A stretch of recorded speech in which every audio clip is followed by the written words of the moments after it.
Welcome back to Grandpa's True Scary Stories, where every story you hear was once real. Tonight's tale is a haunting one, a true cursed object horror titled The Frame That Watched Back. If you love stories about strange inheritances, impossible reflections, and that chilling feeling of being watched when you know you're alone, you're in the right place. Settle in. Let's begin. When my aunt died, she left me almost nothing. No money, no property, not even her old jewelry. Just a single framed family portrait. At first glance, it seemed ordinary enough, an old black and white photograph from the 1950s.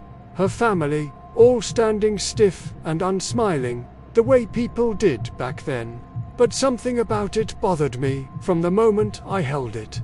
The background was just too dark, almost a solid, inky black, as if someone had deliberately painted over whatever was behind them. I hung it in my hallway, mostly out of guilt. My aunt had raised me for a few years after my mother passed away, so it felt like the least I could do. I couldn't just shove her only gift into a dusty drawer.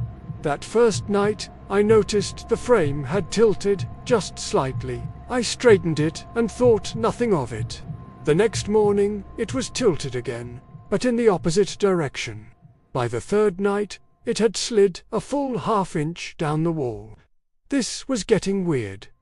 I took it down to examine it more closely. That's when I saw it, a faint shape hidden in that black background. It looked like a doorway, barely visible, like a ghost on the film. I tried to rationalize it. An old exposure, dust on the negative, a trick of the light, anything but what it felt like. The next day, when I came home from work, the photo seemed sharper. The shadows behind the family felt deeper, clearer, and there was no mistaking it now. That shape wasn't a doorway. It was a person, a figure standing in the back, someone who clearly wasn't part of the family portrait. Someone I didn't recognize at all. My heart started pounding. I frantically searched online for other copies of the photo, digging through old family archives. Nothing. The figure wasn't in any other version. It was only in mine. That night, as I walked past it to go upstairs, I heard a faint sound, like the rustle of whispering paper. I froze. The air in the hallway grew heavy, a strange static crawling up my arms. The whispers stopped the moment I looked directly at the frame. But in the reflection on the glass, I saw my own image turn its head a split second after I did. A cold dread washed over me. That was enough. I took the frame down, wrapped it tightly in a blanket, and shoved it deep into the back of my closet. Out of sight, out of mind, or so I hoped. But that didn't stop the whispers. It didn't stop the other sounds.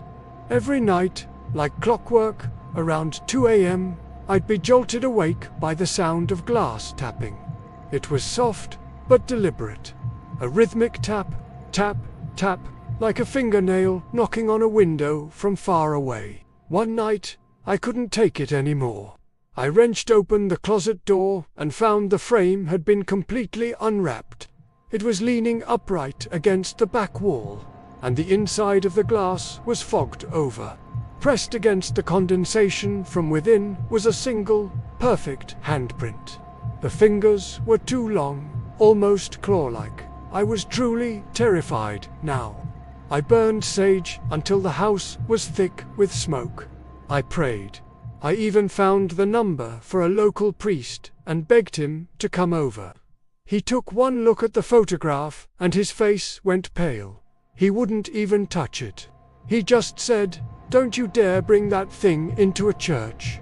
He then told me something that made my blood run cold. My aunt had come to him years ago, terrified of the very same frame.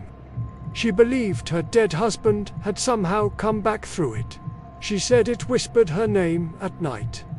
That was it. I had to destroy it. I took the frame outside, doused it in lighter fluid, and lit a match.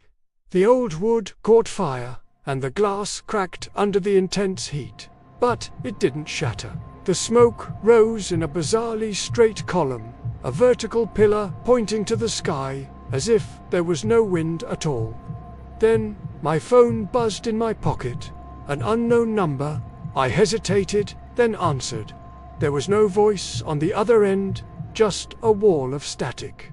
And then, faintly, through the noise, I heard it. My aunt's whisper. "You shouldn't have done that." The fire went out instantly, not died down, just gone. When I dared to look, the frame was sitting in the scorched grass, completely unharmed. Not even a char mark. I reached for it, and as my fingers got close, it didn't fall. It just hung there, suspended in midair for a chilling second, before slowly turning upright on its own. I didn't wait to see what happened next. I ran inside, slammed the door, and locked every bolt I had. The lights in the house flickered violently. The thermostat beeped and reset itself to a freezing temperature. And then I heard it. Knock, knock, knock. It was coming from inside the wall. I slowly turned toward the hallway, my body trembling, and there it was. The frame, hanging back on the nail where it had been before, perfectly straight. But the picture was different. All the family members, once staring blankly forward, now had their eyes fixed directly on me, and behind them, the dark figure had stepped forward from the shadows. He was smiling now, a wide, terrible smile. His hand was pressed against the glass, but this time it was on my side of the image, as if reaching out. Just then, my phone buzzed one last time. A text message notification, new photo uploaded. With shaking hands, I opened my gallery app.